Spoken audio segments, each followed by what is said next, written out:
pas, chercheur en algèbre homologique à la FST de Fès. Donc je prends cette occasion pour faire cette petite vidéo pour accompagner les étudiants dans cette période de confinement afin qu'ils restent concentrés, afin qu'ils restent éveillés sur leur formation respective. Donc dans mon cas, je vais les accompagner seulement sur les mathématiques. Donc bien sûr, je fais cette vidéo d'introduction afin de vous permettre de poser vous-même vos propres questions, afin de sélectionner certaines questions pour les répondre bien sûr par rapport au temps. Donc cette vidéo est un exercice d'un cours de semestre 4, les intégrales, l'analyse. Donc aujourd'hui on va faire cette intégrale. Notre objectif c'est de trouver la valeur de i, l'intégrale triple. Ici on parle des intégrales triples, donc sur les intégrales curvilignées. Donc on va intégrer sur D2, donc on a l'intégrale i égale l'intégrale triple sur D2 de dx, dy, dz sur 1 plus x au carré, z au carré, facteur de 1 plus y au carré, z au carré sur D2, sachant que D2 égale à l'ensemble de x, y, z éléments de R3, tel que z est positif, y est compris entre 0 et 1, et x est compris entre 0 et 1. Donc bien sûr, intégrer une fonction pareille vous paraît difficile. Donc on peut considérer, on considère f de z est égal à 1 sur 1 plus x au carré, z au carré, facteur de 1 plus y au carré, z au carré. Donc cela implique que i est bien sûr égal à l'intégrale triple sur d2 de f de z, dx, dy, dz. Donc maintenant, intégrer la fonction f de z nous paraît difficile. Pourquoi? Parce qu'on aura une fonction de degré égal à 8, bien sûr. Donc c'est là qu'on fait appel au cours sur la décomposition des polynômes, en cours de première année, sur la décomposition des polynômes.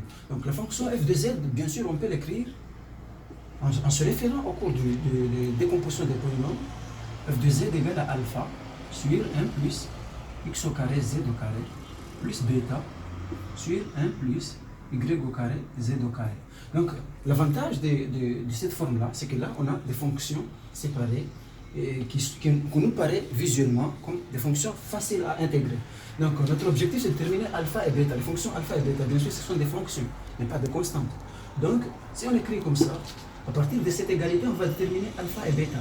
Donc ceci implique que f de z est égal à alpha facteur de 1 plus y au carré, z au carré, plus bêta facteur de 1 plus x au carré, z au carré, sur x au carré, z au carré, plus 1, facteur de 1 plus y au carré, z au carré.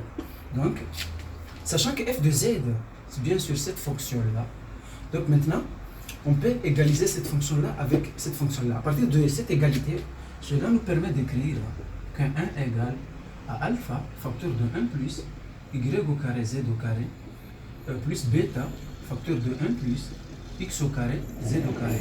Donc, ceci, à partir de cette égalité, donc ça c'est un cours de polynômes, l'égalité des deux polynômes. Donc on peut écrire, en développant ceci, on peut écrire que 1 égale alpha plus bêta et que 0 égale à alpha y au carré, z au carré, plus bêta x au carré, z au carré, égalité des polynômes. Donc de ce fait, on a un système d'équations d'inconnus alpha et bêta. Donc il suffit un système de deux équations avec deux inconnus. Donc on détermine la première inconnue sur la première équation et puis on la remplace sur la deuxième équation. Donc ceci nous permet d'écrire quoi? Que alpha égale à 1 moins bêta. Donc dans la deuxième équation, on remplace alpha, on va trouver 1 moins bêta, facteur de y au carré, z au carré, plus bêta, facteur de x au carré, z au carré, égale à 0. Donc ceci, en développant, nous permet d'écrire quoi? Que alpha égale à 1 moins bêta et que z au carré, facteur de bêta, donc bêta y de bêta x au carré, bêta facteur de x au carré moins y au carré plus y au carré égale à 0. Donc sachant que z est positif, donc z au carré est positif. Donc ce qui implique que alpha égale à 1 moins bêta et que bêta facteur de x au carré moins y au carré égale à moins y au carré. Donc c'est équivalent à dire que alpha égale à 1 moins bêta et que bêta égale y au carré sur y au carré moins x au carré. Donc maintenant on va prendre la valeur de bêta, on va la remplacer sur la première équation pour trouver alpha. Donc après remplacement, on va trouver que alpha égale à x au carré sur x au carré moins y au carré. Donc en trouvant alpha et bêta, on va le remplacer sur f de z pour trouver la valeur exacte de f de z, de la fonction f de z. Donc cela implique que f de z est bien sûr égal à x au carré sur x au carré moins y au carré, facteur de 1 plus x au carré z au carré, plus y au carré sur y au carré moins x au carré. Donc facteur de 1 plus y au carré z au carré.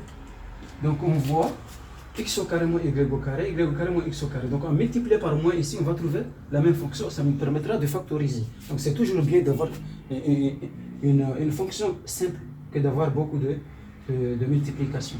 Donc pour trouver x au carré moins y au carré, il suffit de multiplier par moins. Et en multipliant par moins ici, on est obligé de multiplier par moins ici. Donc on trouve quoi? Que f de z est égal à x au carré sur x au carré moins y au carré. Facteur de x au carré sur 1 plus x au carré z au carré moins y au carré sur 1 plus y au carré z au carré. Donc cette fonction nous paraît simple parce qu'on a des fonctions simples à intégrer. Donc maintenant on revient sur notre intégrale puisqu'on a déjà la valeur exacte de f de z qui nous paraît simple que la première forme. Donc cela nous permet d'écrire que i égale l'intégrale. Maintenant, on va préciser les valeurs de l'intégrale. Donc, on l'intègre sur D2, sachant que D2, c'est l'ensemble de x compris entre 0 et 1. Donc, x compris entre 0 et 1, y compris entre 0 et 1, et z compris entre 0 plus l'infini, c'est-à-dire le positif. Donc, 0 plus l'infini, de quoi? De 1 sur x au carré moins y au carré, facteur de x au carré sur 1 plus x au carré, z au carré, moins y au carré, sur 1 plus y au carré, z au carré, le tout dx, dy, dz. Donc maintenant on a à calculer une intégrale avec une fonction qui nous paraît simple. Donc maintenant on va entamer le calcul de notre intégrale.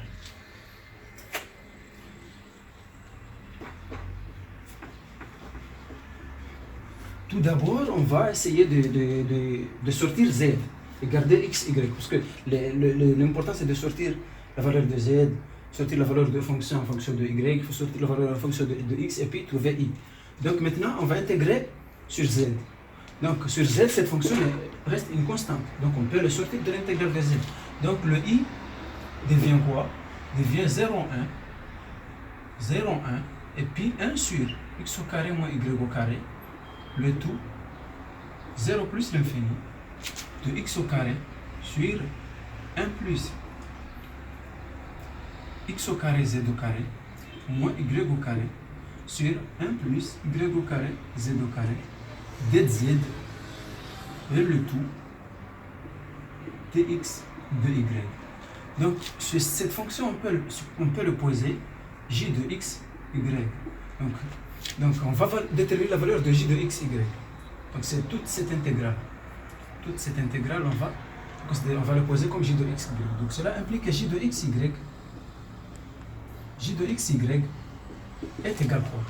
Donc l'intégrale de 0 à plus l'infini de x au carré sur 1 plus x au carré z au carré dz moins l'intégrale de 0 à plus l'infini de y au carré sur 1 plus y au carré z au carré dz. Donc on va rappeler une formule qui nous permettra de calculer ça. Donc c'est là qu'intervient l'intuition de la personne. Donc pourquoi on va voir qu'ici on a 1 plus u carré, sachant qu'on peut poser u égale à xz. Donc u carré égale à x au carré z au carré. De même ici on peut poser v égale à yz. Donc v carré égale à y au carré z au carré. Sachant qu'on sait que arc tangente de u prime est égal à u prime sur 1 plus u carré. Donc, avec cette forme-là, on peut déjà imaginer que le primitif de ceci peut avoir la forme de arc tangente. Donc, il suffit, sachant qu'en dérivant par z, 1 plus xz, donc on va trouver le x qui sort. Donc, il suffit de trouver une manière de multiplier par x pour que ça soit x au carré. Donc, ceci nous permet de dire que la primitive de ceci, c'est simplement x arc tangente de xz. Donc, en dérivant ça, on trouve cette fonction. De même, mais ceci, 0 plus l'infini, bien sûr, moins. De même, on va trouver y, arc tangente de yz. Ici, on rappelle qu'on dérive par rapport à z. Donc, en faisant ça, on va trouver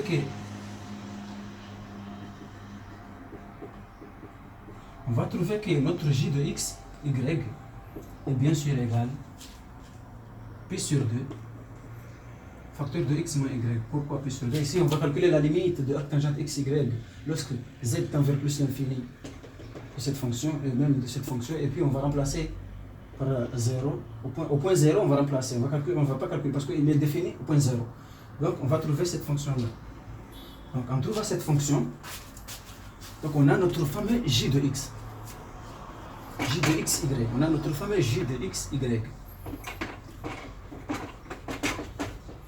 Donc maintenant, on va revenir sur notre intégrale initiale qui est i. C'est notre objectif. Notre objectif, c'est i. I égale à 0,1 de 1 sur x au carré moins y au carré, j de xy, dx, dy. Donc, sachant qu'on a déjà notre j de x, y, donc il suffit de remplacer. Donc, on a pi sur 2, l'intégrale de 0,1 de x moins y sur x au carré moins y au carré dx, dy, qui est égal à pi sur 2, l'intégrale 0,1 de 1 sur x plus y dx, dy. Donc, de la même manière, on va sortir le y. Donc, de ce fait, pour sortir le y, on va intégrer sur y et garder les fonctions en x comme constantes. Donc, cela implique que i égale à quoi? Pi sur 2, l'intégrale sur 0,1, entre parenthèses, l'intégrale sur 0,1 de 1 sur x plus y, d de y, et puis le tout de x. Donc, cette forme-là, on peut l'appeler k de x. Donc, on va chercher k de x. Donc, k de x, c'est quoi? En regardant, on a la forme 1 sur u. Sachant que c'est une fonction, les x sont des constantes. C'est une fonction qu'on intègre par rapport à y.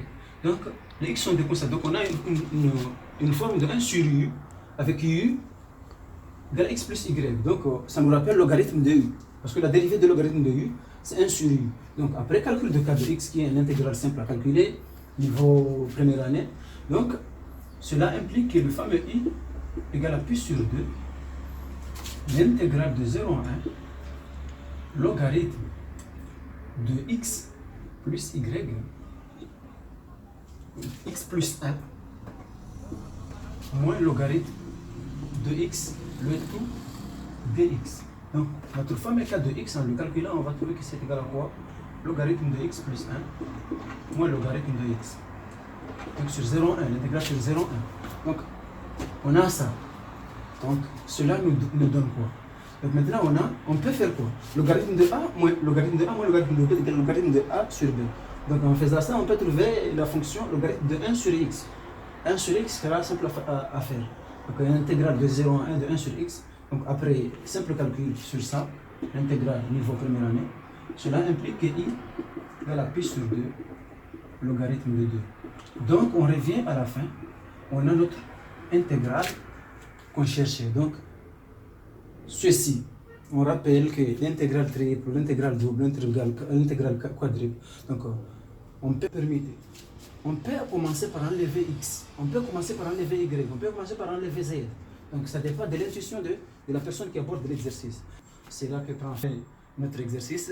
Et encore une fois, je vous rappelle que cet exercice, c'est juste pour être utile à la communauté.